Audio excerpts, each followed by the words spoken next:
गुरुर्ब्रह्मा गुरुर्विष्णु गुरुर्देवो महेश्वरा, गुरुर साक्षात परब्रह्मा तस्मै श्री गुरुवे नमः। सभी साधक बंधुओं को आत्मज्योति को साष्टांग प्रणाम। आज हम कबीर जी का एक दोहा देखते हैं। कबीर जी का एक दोहा,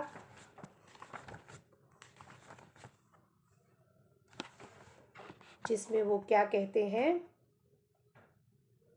ज्ञान, ये भी अभंग जैसा, ज्ञान पर अभंग जैसा होता है, वैसे दो दो लाइन का जो दोहा है वो हमें वापस हमारे मूल स्वरूप के पास ही लेके जाता है।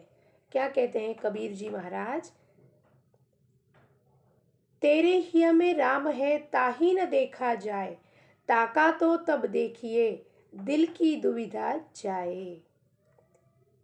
तेरे ही में राम है ताही न देखा जाए, ताका तो तब देखिए दिल की दुविधा जाए। कबीरा दिल की दुविधा जाए। क्या कहते हैं कबीर महाराज कि तेरे हृदय में ही राम है। राम कहाँ और नहीं है, बाहर इधर उधर नहीं है, वो तो तेरे हृदय में ही है। तेरे हृदय के गुफा में ही विराजमान है। कल भी था, आज भी है, कल भी होगा। वो न कभी गया था न कभी आया है, वो हमेशा रहने वाला जो राम है। यानी राम से यहाँ तात्पर्य परब्रह्म वस्तु, परमात्मा से कह रहे हैं। ब्रह्म वस्तु जिसे हम कहते हैं, वो राम हमारे हृदय में है। हमारे हृदय में रहकर इस देह के मार्फत वो क्या कर रहा है, व्यक्त हो रहा है। इस दुनिया को वही अनुभव कर रहा है, लेकिन भ्रम में पड़ा हुआ ये जीव सोचता हूँ मैं कर रहा हूँ।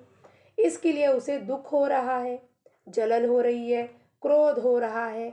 विकारों से भरपूर ये जीव अपने आप को देह के साथ, मन के साथ, बुद्धि के साथ चिपका कर समझता है। तदाकार वृत्ति होकर मैं ही सब कुछ करता धरता हूँ, जबकि संत कहते हैं, साधु कहते हैं, ना हम करता ना हम भोगता। भाई तुम करने वाले भी नहीं हो, उसका फल भी भोगने वाले नहीं हो। हृदय में बसा हुआ जो राम है वो ये सब कुछ इस देह के मार्फत करके इस देह को छुटकारा देना, जीव को छुटकारा देना चाहता है इस देह से। ये बात समझ लोगे तो कहाँ ढूंढने की जरूरत नहीं है, तीर्थ यात्रा जाने की जरूरत नहीं है। हृदय में ही राम बसा है। जिस आंखों से, जिस चक्षु से हम दुनिया को देखते हैं, वो हमारी जो आंखें हैं वो फिजिकल आइज है, प्रत्यक्ष। ये जो आंखें हैं हम जिससे देख रहे हैं इसको हम फिजिकल आइज कहते हैं, चर्म चक्षु कहते हैं। इन आंखों से हम जग को देख सकते हैं, लेकिन उस जग को देखने के लिए जो प्रकाश है वो भी परमात्मा दे रहा है। लेकिन परमात्मा को देखने के लिए जो चक्षु चाहिए हमें, उसे हम अंतर चक्षु कहें, ज्ञान चक्षु कहें, ज्ञान दृष्टि कहें। वो कब जागृत होगा?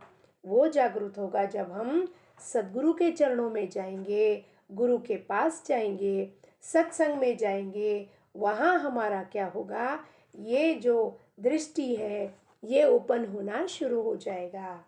क्योंकि वहाँ गुरु हमें कहेगा, पाठ हमें पढ़ाएगा कि जिसको तुम ढूंढ रहे हो वो तुम्हारे हृदय में है।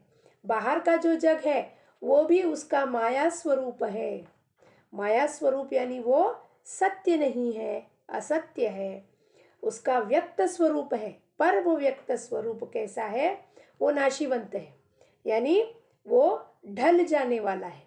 जिस प्रकार सवेरे सूरज उगता है और शाम को ढल जाता है, उसी प्रकार से ये जो माया जगत है, जो हमारे आंखों के सामने गोचर हो रहा है, वो सवेरे दिखता है और शाम को जब हम निद्रा अवस्था में जाते हैं रात को, तो सारा जग कहाँ चले गया, हमारे नींद में सब लय हो गया।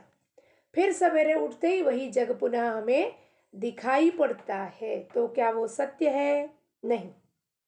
कल हमने जिन लोगों को देखा था वो आज नहीं रहेंगे। कल जिन पत्तों को देखा था, पेड़ पर फूल देखा था, वो आज ढह गए हैं, गिर गए हैं, सूख गए हैं। तो क्या वो परमानेंट है? नहीं।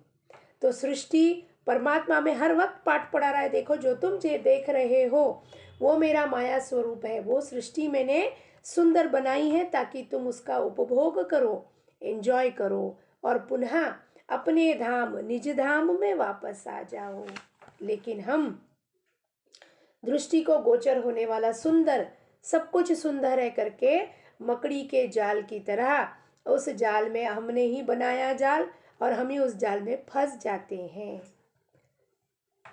जब तक कि हमारा मन वापस परमात्मा के प्रति निवृत्ति मार्ग में नहीं जाता, दृश्याकार पदार्थ वस्तु व्यक्ति सभी अस्थिर है, ये स्थायी नहीं है, अस्थाई है। तो जो भी हमें गोचर होता है वो सब झूठ है। तो जब गोचर होने वाली वस्तुएं झूठी है तो उससे जो भी हमारा मन विचार करता है वो भी झूठा है। तो किसी ने आपको बुरा क्या कह दिया, भला क्या कह दिया, कुछ भी कह दिया, उससे क्या फर्क पड़ता है। आज जो है वो कल नहीं है, तो फिर किस बातों को धरने से क्या फायदा है। इसके लिए परमात्मा हमारे हृदय में है, हृदय में उसको धरो और बाकी सारी हृदय से मन से जो भी हमारे मन में जगत बनाया है, हमने कल्पनाएं हैं, उसको तज दो, छोड़ दो। छोड़ने से क्या होगा, मन शुद्ध हो जाएगा, निर्मल हो जाएगा, हल्का हो जाएगा मन। अभी मन हमारा भारी है, रोने का मन करता है, किसी ने डांट दिया तो बुरा लगता है, लेकिन जब मन प्रभु से बंध जाएगा तब ये सारी भावनाएं वहाँ से हटकर केवल प्रभु वहाँ हृदय में बसे रहेंगे और मन हमेशा भगवान के स्वरूप में ही स्थित हो जाएगा। इसके लिए कहीं बाहर नहीं है प्रभु, प्रभु हमारे हृदय में ही बसे हैं। उन्हें अंदर ही ढूंढने पर बाहर का सारा जग हमें सुंदर प्रतीत होगा। लोकाः समस्ता सुखिनो भवन्तु।